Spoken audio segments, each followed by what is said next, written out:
So, thank you, sir. Good morning, everyone. So, I thank the organizers for having me here.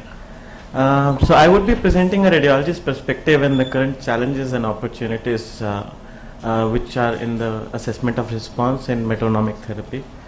What we see is once the disease is diagnosed, we are targeting the severity of the disease, staging it, and then we move on to the treatment of the disease. And there the role of RESIST and the response assessment comes. And there's an important, at the same time, it is important to look at the surveillance and the prognostic markers which might benefit at the variable times for the management of the patient. A long list of guidelines are there, starting from the WHO to RESIST 1.1, inclusion of the PET, that is the PERSIST, inclusion of certain other criteria like the modified RESIST, and the recently upcoming is the early post-therapy imaging changes, that is the newer guidelines for assessment of response. What we initiated was in 1979 with the bidimensional WHO guidelines, which moved on to 1999 to RESIST unidimensional guidelines, and the recent inclusion of modified RESIST, that is the volumetric assessment of the tumor response. So there has been a significant change in the assessment of response as and when the requirement of the clinicians has changed to assess the response to these therapies. There are certain hits which we see that RESIST is a good start, but what we lack on is the functional response indicators, that are the imaging biomarkers which will better predict these responses. And the future lies into looking at the specific and the targeted probes which would give tumor biology and the heterogeneity in specific. How repeatable is RESIST? This study was published in JCO and in non-small cell lung cancer, and then they showed there is a significant inter and intra-observer variability in predicting the progressive disease and also in predicting the partial response. Why this variability occurs? Because of the unusual tumor morphology while assessing the response. So we see here that the nodes over here are actually along the vessels, and there is a paraiotic nodal disease, very difficult to measure over the period of time the response assessment. You may have a deposit over here in the perisplenic region which will exhibit a morphology which is again difficult to quantify on as per the longest dimension guidelines of the RESIST. You may have an unusual tumor morphology in terms of the pattern of the disease, which is like this unusual morphology which might shrink over a period of time in, and a pattern which is the longest dimension may remain the same. And lastly, you may have an mesothelioma where actually the disease is all along the pleural cavity and it's difficult to again measure the tumor bulk in these scenarios. Another thing which happens is the tumor may exhibit an unpredictable response, as seen in this particular case, a case of GIST, where the tumor has actually totally been necrotic and there are some calcic foci. There is a residual disease as per RESIST guidelines, but this is actually non-active tumor if you will look at the morphology, molecular level of the tumor. Recently seen changes in predicting response in NSCLC is the longest dimension, which remains more or less stable in cases treated with gefitinib. But actually, if you see, the tumor is shrinking in an unusual pattern. So the longest dimension which is measured on the axial is not the true representative of the shrinkage of the tumor. So these are the limitations which we are facing as a radiologist at the moment to give you an actual response. Over the more, what happens with cytotoxic anti-tumor drugs is the tumor may remain same in extent and magnitude over a period of time. So what should we do?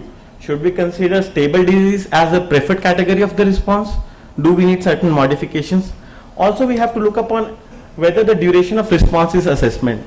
A tumor, these settings have patients which have survival with a few months, and if you're measuring tumor response over 8 weeks, are we actually targeting the time of response?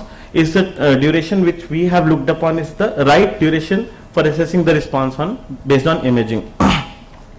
Recently, there has been a group of people who have formulated an imaging cohort which looks at early post-therapeutic imaging changes and molecular functioning endpoints in such kind of settings which are targeted novel therapeutic agents in oncology.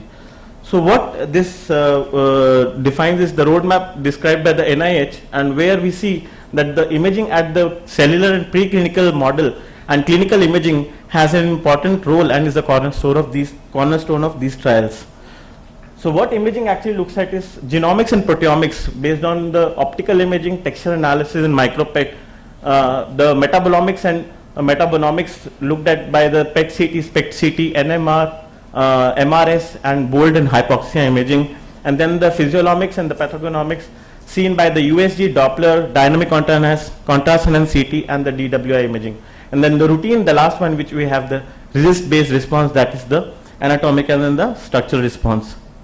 This in future would be the target personalized cancer imaging, which will give us the personalized cancer medicine in toto. The metronomic therapy is actually looking at targets the tumor angiogenesis, and then there are certain markers which we find that which are important is the permeability of the tissue, which can be measured on the imaging, the blood flow and the blood volume, which can be measured on the imaging, which would predict response to these targeted therapies, and they may normalize over a period of time. What are the important biomarkers which are available at certain levels? Using ultrasound, we can look at the Doppler imaging, the elastography, and the contrast enhanced ultrasound. This is in case of nodal disease, which is exhibiting a very high tumor blood flow. The size has not changed much. The echogenicity has reduced, but you see that the flow even of the power Doppler is significantly reduced. So this can independently act as a marker of response in nodal diseases. As seen in elastography, the node is very much hard, which has over the period of time become soft node. This is another example of response to therapy. And this is an example of contrast enhanced ultrasound, where we see that the size of the lesion actually has become necrotic. The size has not changed much. This is an example where contrast enhanced ultrasound can act as a response indicator in such therapies. What are the response indicators in the CT imaging which can be included in the routine evaluation of these therapies? Is the first one. We have over the period, the radiologist has developed newer guidelines such as the Choi criteria for the GIST, the mass, attenuation, size and structure criteria for RCC treated with sunitinib. We are actually targeting now, that is on non-small cell lung cancer, that is changes in the cavitation, attenuation and the ground glass opacity, named it as CAGE analysis for non-small lung cell cancer, and immune related response assessment in cases such as melanomas which are treated with immunotherapies. The last but not the least, the MD Anderson guidelines for assessment of bone metastasis. Looking at the example of each, we see this mass lesion within 50 Hounsfield unit, that is a GIST, and once treated it has gone down to 25 Hounsfield unit. The size has not reduced much, and this is an excellent example of response at the level of the tumor biology, but not morphological response, which might be labeled as a stable disease or a partial response. However, the tumor has significantly gone down. Another example where we see that the RECIST has actually labeled the disease as progressive disease, but the Choi guidelines shows an excellent response and a good response, which otherwise would have led to discontinuation of the therapy in such scenarios. This is a case of RCC mets treated with sunitinib, and you see that over the period of time the size has actually increased because of the inflammatory response, but the tumor has undergone necrosis and the Hounsfield units have decreased. So this is a response assessment in anti-angiogenic therapy. This is in case of NSCLC, which has been treated with gefitinib, and what we see here is a large tumor with metastatic nodules at the ground glass opacities. The tumor has undergone necrosis with cavitation. If measured by the RECIST guidelines, would have actually represented a stable or a partial response, and the ground glass opacities have also undergone regression. So by using CAGE guidelines, we can actually measure the response to therapy, which would be more appropriate than the RECIST guidelines. Bone metastasis, they usually undergo sclerosis and would increase in size on imaging. Actual representation would be labeled as a progressive disease, but actually they are healing and they are responding to therapy. Coming on to the perfusion, CT perfusion imaging, this has also been an excellent predictor of response at the molecular level, as seen in this case of patient treated with bevacizumab. The morphology and the anatomy of the tumor has not changed significantly, but you see the blood flow has significantly gone down, marking a response at the molecular level. In tumors like head and neck, where the tumors are infiltrative and very difficult to be measured on imaging, tumor heterogeneity marked on texture analysis have been shown to correlate with survival in such cases. Coming to response biomarkers in MR imaging, we have another panel of imaging which helps into assessment of response, as seen in this case of osteogenic sarcoma, which are usually because it's a bony matrix, does not show much changes on imaging and remains static over the therapy. We see over here there is not much change in the two tumors over the follow-up, But when we see the diffusion weighted imaging, the ADC values have significantly gone up, showing that there is apoptosis happening at the molecular level and there is a response to therapy. Another case of rectal CA from our center, we see that there is a rectal CA over here which shows restricted diffusion over here, and over the period of follow-up imaging, the mass has not significantly regressed, but the diffusion has gone down significantly. So these are simple biomarkers which can be included in the daily practice to assess the response to such therapies.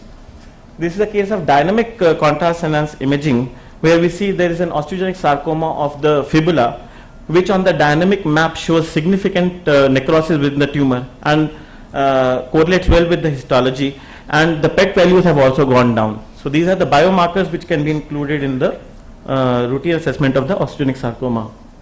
At times where it is difficult to assess the tumors even on the FDG PET, and then the hepatic lesions may exhibit no response or partial response. But as seen with the K-trans and the blood flow imaging, we see there is significant increase in the blood flow, and actually it is marking there is progression of disease, which otherwise would have been labeled as a stable disease on the PET imaging. This is an excellent example of where the morphological imaging shows response, but there is residual tumor at the molecular level. So this case we see that there is a case of cervical cancer treated over the period of time, restricted diffusion, choline at 3.2, which has shown response on the morphology. Diffusion has gone down and the choline peak has also gone down. Complete response on morphology would have been labeled in this case. However, diffusion still shows restriction and there is a 3.2 choline peak in this particular case.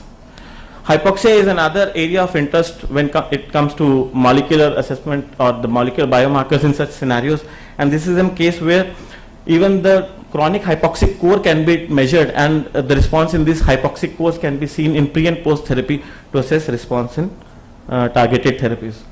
Most of the tumors are metastatic diseases are evaluated by PET-CT. This is a correlative example of PET-CT versus DWI imaging, whole body diffusion weighted imaging. Both are equivocal in showing response to therapy, and DWI comes with no radiation. So it can be easily used without contrast, without radiation exposure, and can give you a response equal to the FDG PET. So to conclude, I would say to meet the needs of the oncologist in the present setting and to deliver state-of-art cancer response assessment, we need to evolve these response guidelines in hand with the evolving treatments, and should incorporate other molecular biomarkers for assessing response.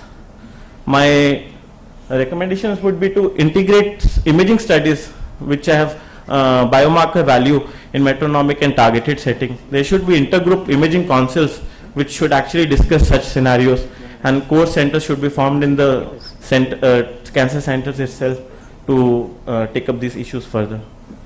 I thank you for your kind attention. Wonderful presentation.